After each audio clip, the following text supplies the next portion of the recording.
Buenas tardes y gracias por la presentación. Gracias a Marcela por dejar el espacio para la presentación. Y les agradezco a ustedes el estar aquí una tarde de viernes. Se lo agradezco porque sé que es difícil reunir a tanta gente para conversar sobre algo que es incómodo y algo que es desagradable. Porque la verdad resulta incómoda y desagradable. Y me consta que por lo general siempre se va a preferir acallar o silenciar tratar estos asuntos. Da igual que sea a través de una conferencia o un libro. Si tú hablas de estos temas, se crea rechazo. O sea que si hay escritores entre el público y quieren vender libros, pues les recomiendo que escriban sobre vampiros o sobre futbolistas o sobre platillos volantes, pero no sobre la verdad. Se lo digo por experiencia. La verdad no vende, la verdad no gusta y la verdad generalmente resulta incómoda y desagradable. Los hindúes llaman a la verdad Sat y los musulmanes, lo sabéis aquí algunos, al-Haq, que es uno de los bellos nombres de Alá. Y también al-Hamid, el que vale la pena. Entonces nadie puede estar en posesión de la verdad. Y yo menos. Aquí estamos intentando hablar de ella. Y eso por lo general causa rechazo.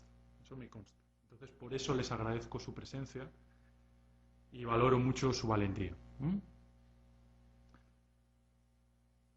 Antes de salir aquí, estuve hablando con Marcela y le dije, bueno, yo no voy a hablar de la rueda de los cuatro brazos. Pues hablar de un libro que ya está escrito es redundante. Eso de presentar un libro, pues lee el libro y luego hablamos de él. Entonces le pregunté, ¿de qué hablo entonces? Y ella me respondió, habla sobre algo de actualidad, lo que sea. Y entonces pensé en hablar no sobre la actualidad, pues para eso ustedes ya tienen miles de periódicos y miles de canales de televisión. No de la actualidad, sino de la potencialidad de lo que todos estamos viviendo. Lo que es la potencialidad de ayer es lo que hoy llamamos la actualidad. Y la potencialidad de hoy pues será la actualidad de mañana o de pasado mañana. Entonces, los que ya han leído mi último libro, antes me han hecho muchas preguntas sobre este tema, y de ello es de lo que voy a hablar. Es una pena porque creo que es más interesante hablar del principio y de los principios de este trabajo, pero ustedes me preguntan sobre el final, ¿no? Es como cuando un crítico de cine tiene que escribir sobre una película que es muy aburrida y que es un rollo. Entonces ve el final de la película y después escribe la crítica. Bueno, en este caso esto no sirve. No vale coger atajos para esto. Sin embargo, ya que estamos aquí en una presentación muy íntima, pues podemos hablar del final de la película. Ustedes están viendo a través de los medios no una película, porque es real, pero sí una serie larguísima, de muchísimos capítulos. Uno de los capítulos de la temporada es Las Revueltas Árabes. El final de esa serie que están viendo y el final de la historia del libro que estoy presentando, aunque parecen tan diferentes, resulta ser el mismo en el terreno político. Y digo en el terreno político porque esa historia tiene muchos finales. El económico, el psicológico, el social, el religioso, el individual de cada uno de ustedes. Pero centrémonos en esta conferencia en el final político. Ese final político de toda esta cosa se llama Israel. Allí confluyen los capítulos de la temporada de su serie favorita, en Israel. Seguro que algunos que no me conocen están encasillándome de antemano como antisemita. Y Y eso es extraño porque un árabe semita, un musulmán lee su Corán en lengua semita, y los que me conocen bien saben que he escrito trabajos sobre la Torá, sobre el Tanaj, he escrito un libro sobre Moisés de León, y quien haya leído este último libro habrá encontrado respetuosísimas referencias a la tradición hebrea. Y por cierto, esa tradición hebrea no está de ninguna forma en el Estado moderno de Israel. Me gustaría algún día escribir sobre ello.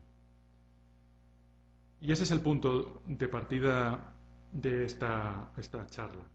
Si antes dije que la verdad es desagradable e incómoda, no hay verdad más difícil de encarar, más desagradable, más ingrata y decepcionante y triste que la mentira del conflicto de Oriente Próximo. Es asqueroso, es repulsivo, no apetece mirar hacia él, y precisamente por eso es muy, muy, muy, muy importante en el final de esta historia. Algunos de vosotros se preguntarán qué tiene que ver lo que pasa en Túnez con lo que pasa en Israel. ¿Y qué tiene que ver lo que pasa en Israel con lo que pasa aquí, o lo que me pasa a mí, o lo que le pasa a un brasileño, a un argentino, a un español? ¿Qué tiene que ver lo que pasa en Libia y lo que va a pasar? Porque enseguida entrarán los americanos con su uranio empobrecido y todo esto. Piensen que los tiranos árabes de Libia y de Bahrein son al menos tan sinvergüenzas como lo eran hace 10 años, cuando Europa tenía comodísimos contratos. Entonces les pido que se olviden de eso de que los europeos, la Unión Europea y la ONU se preocupan de repente por la pobrecita población civil árabe. Olvídense de todas esas mentiras y olvídense de que democracias made in Europe van a salir de todas estas revueltas. Les pido que se olviden de esto y que escuchen esto que les voy a contar. ¿Quién de ustedes conoce la bandera de Israel? La mayoría. ¿Qué tenemos en ella? Estrellita. El sello de Salomón. ¿Bien? ¿Qué más? ¿Qué más aparece? 2 líneas azules. ¿Por qué azules? El templo de Salomón está entre 2 líneas azules, entre 2 ríos. ¿Qué ríos son esos? El Éufrates y el Nilo. El Éufrates, que es el río que riega el centro oeste de lo que ahora es Irak, y el Nilo, el río que pasa por el Cairo. Éufrates y Nilo. Esa es la frontera territorial del proyecto sionista. ¿Se han preguntado por qué Israel es el único Estado del mundo con una política de expansionismo territorial? Es el único. Es el único Estado al que se le permite eso. Imagínase que, por ejemplo, pues los argentinos dicen: no, nosotros queremos el sur de Brasil. Y los españoles dicen: nosotros queremos el Algarve de Portugal. ¿Qué dirían todos? No, eso no. De eso nada. Pues bien, a Israel no solo se le permite, sino que tiene una estrategia de expansión territorial que pasa por los eventos que ahora ustedes están presenciando en los medios de comunicación. Pero no es solo territorial el control que busca la entidad sionista. Es un control financiero, económico, de recursos, y que pasa por el control de petróleo de los pozos administrados por esos tiranos árabes que ahora se tambalean y que antes eran muy amigos de los europeos y de los norteamericanos, algunos de ellos. ¿Y qué necesita esa toma de control? Un gran enfrentamiento, desencadenar una gran confrontación. Hay que crear un enorme circo de confrontación que legitime lo ilegitimable. Ese circo lo están montando desde 2000. ¿Recuerdan a Ariel Sharon pisoteando la mezquita de Al-Aqsa. ¿Lo recuerdan?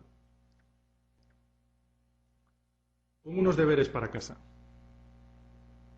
En el libro que aquí estoy presentando, los que lo han leído lo recordarán, hablo de Al-Aqsa solo una vez.